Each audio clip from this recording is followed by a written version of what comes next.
Doctor B Sivaprakasam நுகர்வோர் பாதுகாப்பு. இன்றைக்கு மாசு கட்டுப்பாடின்றி இருப்பதால் ஏற்படும் விளைவுகள் என்ற தலைப்பில் பேசவிருக்கின்றேன். Episode number 3. சென்னை உள்ளிட்ட 10 நகரங்களில் காற்று மாசால் மரணங்கள் அதிகரிப்பு.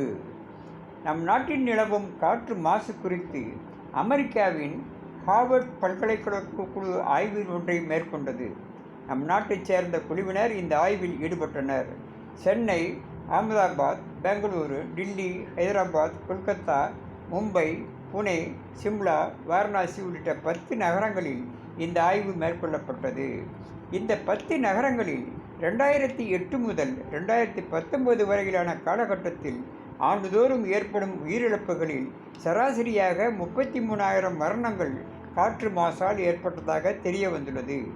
உலக சுகாதார நிறுவனங்களின் பரிந்துரையின்படி புற்றுநோய் ஏற்பட காரணமான PM2.5 என்ற நுண் துகள்கள் காற்றில் ஒரு கியூபிக் மீட்டருக்கு 15 மைக்ரோகிராம் என்ற அளவில் இருக்க வேண்டும்.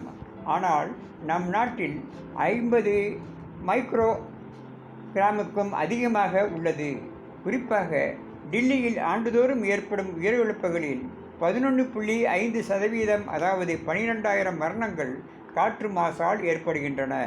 அதிக காற்று மாசு இல்லாத நகரங்களாக அறியப்படும் மும்பை, கொல்கத்தா, சென்னையிலும் உயிரிழப்பு வீதங்கள் அதிகரித்துள்ளதாக ஆய்வு தெரிவிக்கிறது. இதன் காரணமாக சென்னை உட்பட நாட்டின் மிகப்பெரிய 10 நகரங்களில் ஏற்படும் உயிரிழப்புகளில் 11.5% மரணங்கள் காற்று மாசால் ஏற்படுவதாக ஆய்வு தெரிவிக்கிறது. எனவே காற்று மாசை கட்டுப்படுத்த தேவையான நடவடிக்கைகளில் இந்தியா உடனடி கவனம் செலுத்த வேண்டும் என ஆய்வாளர்கள் தெரிவித்துள்ளனர். வணக்கம்.